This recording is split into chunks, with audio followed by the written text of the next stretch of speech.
So I have a little job. Sorry, hello. Thank you for joining. I have a little job. Hardly a little job.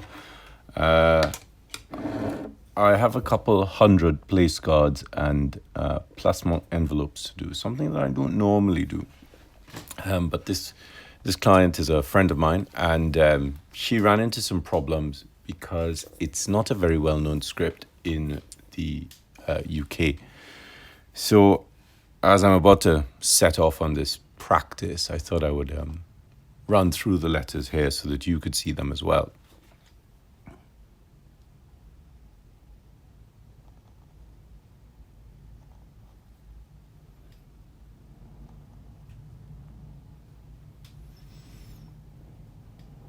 This looks a little bit on the big side.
So I sort of feel this excite's a little bit high because, for little place cards and plasma envelopes, you want something a little bit more open. So I'm just going to grab my little pot here. I have a thinner nib. So that's a William Mitchell 3. Let's try a 3.5. The problem is smaller nib will require a lot more control because you're still working within the same X height, the same interlinear line height, but the X height is obviously going to be different. 2, 3, 4, 5, nearly 6. I might need to be a little bit smaller.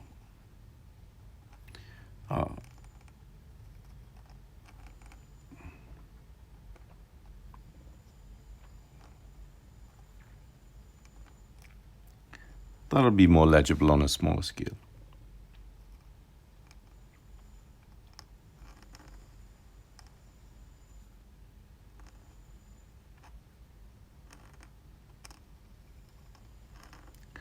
So one of the things I'd be careful of here is, I'm not sure if you can see this, I actually have a grid behind this Rhodia pad. One of the PScribe grids that we have on the pscribe.us site. And this is 4 mil. Looks like 4 mil. It might be a little bit smaller. But as you can see, I'm touching the tops, the baseline and the X height I've gone a little bit over there. I'm not too worried about the ascenders and descenders. But to go for a smaller tool, to go for a smaller nib, I would redraw this. I might do it at 2, 3, 4. I might do it at 4. That's much nicer, and it's much more legible because of the size. Of course, you have to also consider the fact that I'm going to be working on a small card. So now that I've helped myself to remember the minuscules, so I've done this script quite a lot in the last couple months because I think it's such a beautiful script, the Ronde. It's really lovely French script, developed around the same time as the English roundhand. So it was sort of like the French, the French response to the English roundhand, which is not the best way to say it because, of course, the English roundhand actually has more to thank the French scribes and the Dutch scribes than they do the British scribes. So I guess you would have to say that the English roundhand is more a response to the Ronde.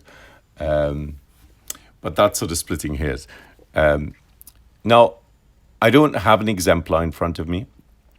I looked at one before I started the practice. I had a little think about it, and I just needed to remind myself about it. I don't work with an exemplar in front of me because if whilst you're in the middle of a word, you have to look up to find a letter, it should tell you that you clearly do not know the alphabet well enough to be writing that script. You should never need an exemplar in front of you. If you use an exemplar, go back and relearn the script from a sort of understanding point of view. So I'm going to tackle the capitals, which are more problematic. I'm going to go back to this William Mitchell 3.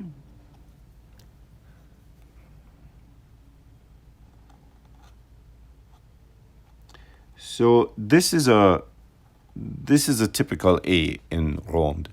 The problem with a lot of the letters, with quite a few of the majuscules,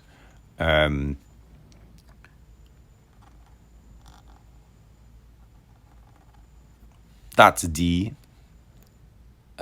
Let's see what else is problematic.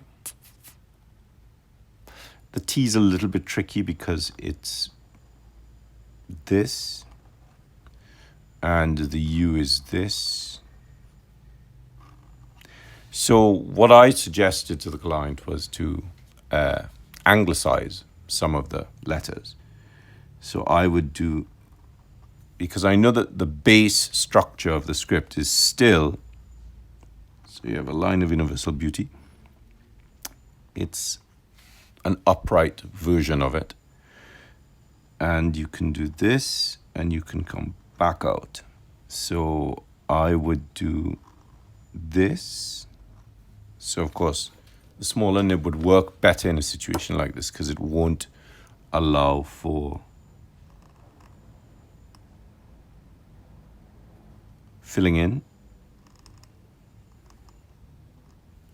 And so my A would look something like that. Because of course, most of the guests are English. So let's see this majuscule alphabet.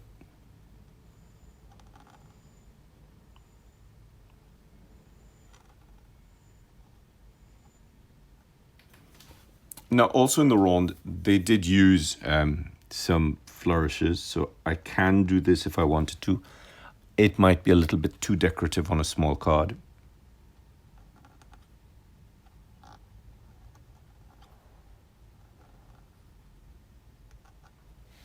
And of course, I'm using my knowledge of copperplate script to help me with this as well. So, I'm not guessing.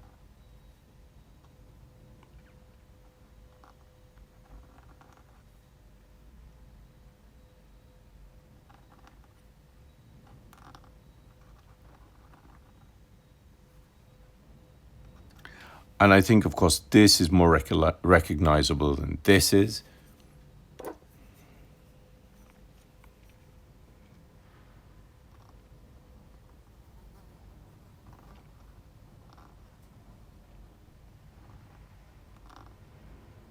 Oh, little hair there. Of course, writing a book on copperplate script really does help because it means I'll never forget what those letters look like.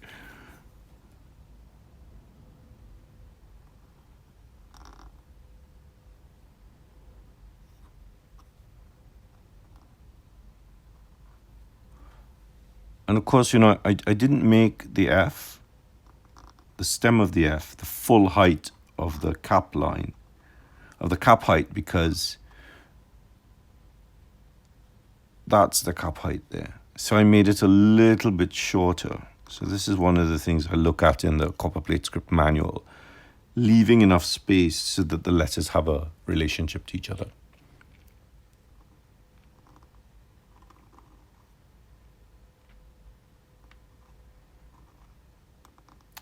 Now, this is more in keeping with your Ronde G, but it's absolutely huge. So I might readjust it to that. So even though I'm angularizing some of the letters, I still have to find a way to retain a lot of the sort of Frenchness of the script.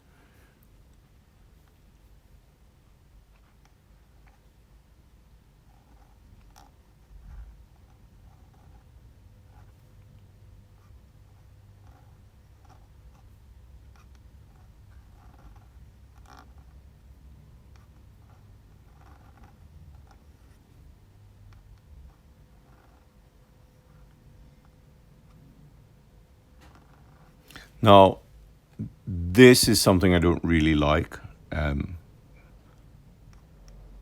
because it creates a hot spot. And this is quite tight. So of course, it's actually quite problematic to do this with such a big nib, with such a small X-height ratio rather.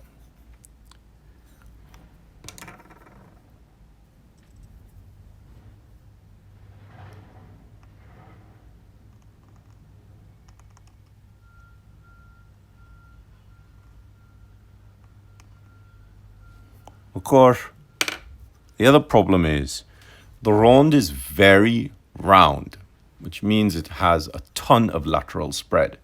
And because it has so much lateral spread, it means that, a name in Italic, which I'll do a comparison after, will pick up a lot less space. So you do have to be really conscious of the X-height of this writing system.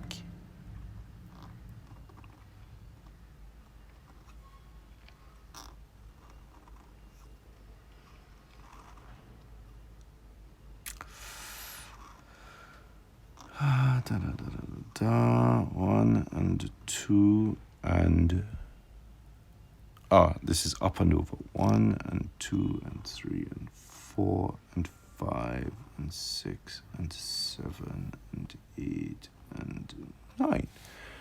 So those of you who followed me for a long enough time, you would know that I sort of count through strokes when I'm doing them.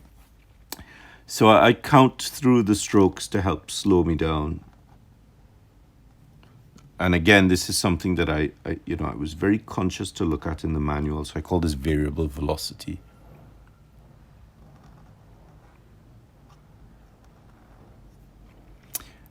So we're always taught don't push back on a broad edge nib, but you can. You just have to lift it off the page as you're coming around the corner. So just sort of be really careful and patient with it.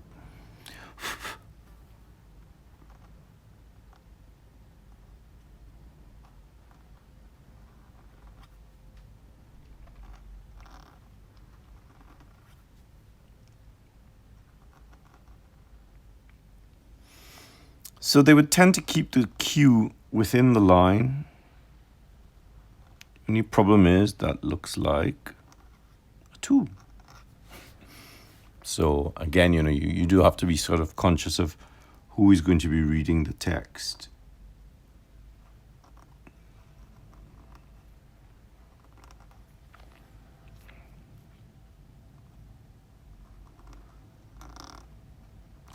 So the Ronde S tends to lean a little bit. So what I tend to do is I tend to keep it a little bit more upright.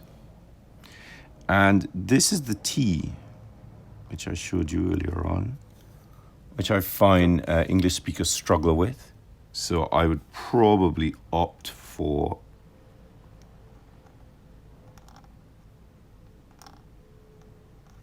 that T, or that T. The only problem is this T sort of tends to look like an I. T, U.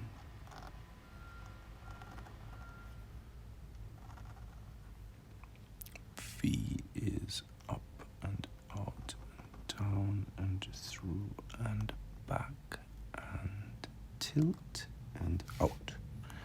A little bit of pen manipulation there.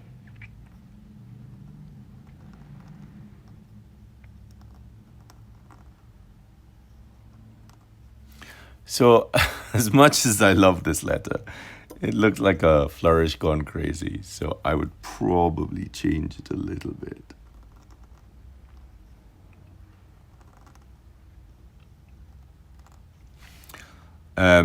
But it has to look like the V, and you can't use the same principle as the W. So you're a little bit sort of screwed, actually.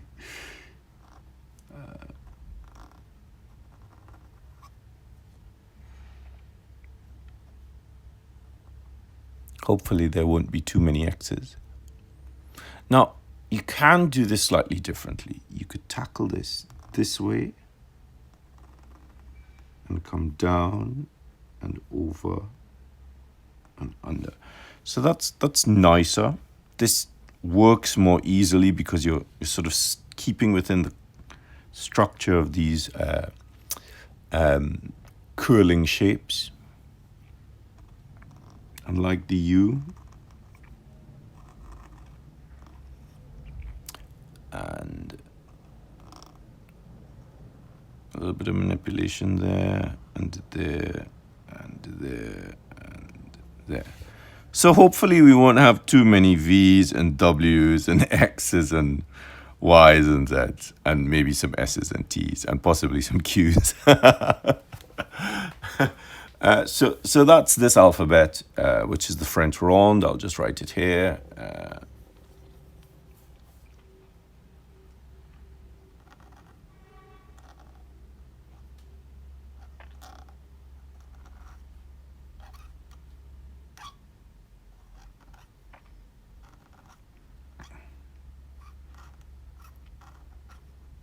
So as you can see, I'm actually using a higher X height, which is much nicer. This is quite tight.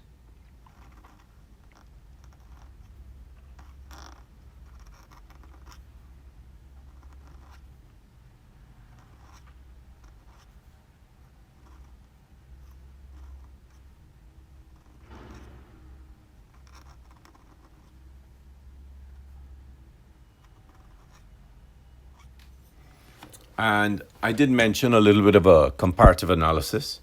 So let us look at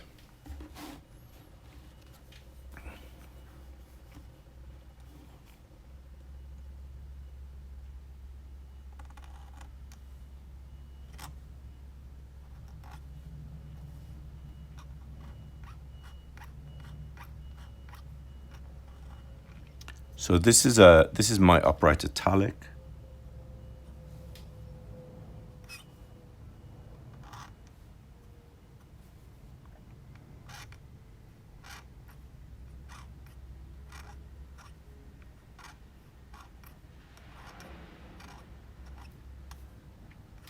Okay, so on a place card, that would pick up about this much space. Right, so place cards are normally in the UK, they're roughly about 10 centimeters long. So that's my upright italic, which is based on a really great system that I developed called a geometric italic.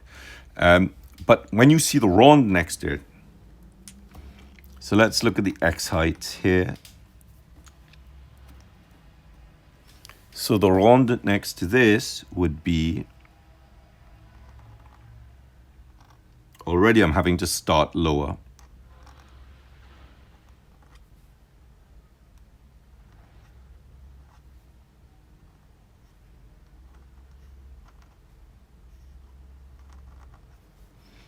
And I'm planning for this curl. So I'm not going to put the curl under here.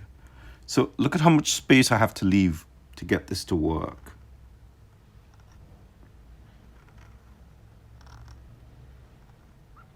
Now, one of the characteristic shapes of the ronde is to have this curl, not stop here as we tend to do in copperplate, but to come back and flat. So it creates something like a ball terminal or a ball serif. Let's just get that in there.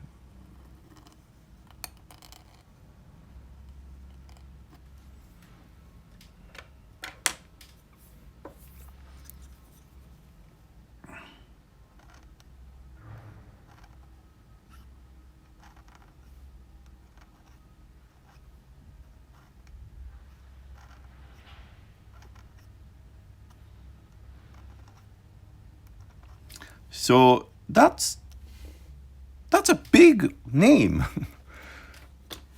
So let's use a 3.5, which I've actually whittled down. So it's roughly about a 4.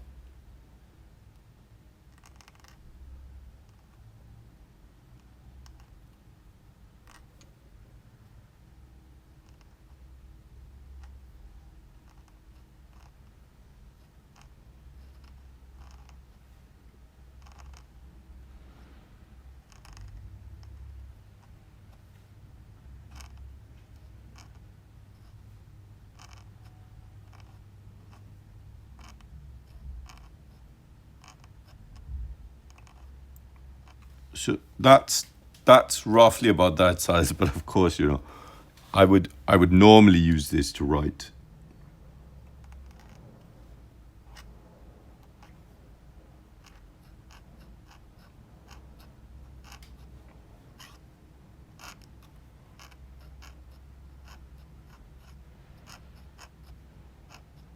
So it's still a lot bigger at that size. Of course, that's also just made me realize that this job is going to take longer than I thought it would. So I better get off of Instagram and actually go and get this done. So let's have a quick look at that so you can see the whole thing. Okay. So I hope that gives you a little bit of insight. I'm just going to show you the studio very quickly because the studio is being moved around so that I can set up classes. That should happen in the next couple of weeks. I've been waiting a couple of months for this to happen, but you know, things take time. All right, so have a good day and great. Bye-bye.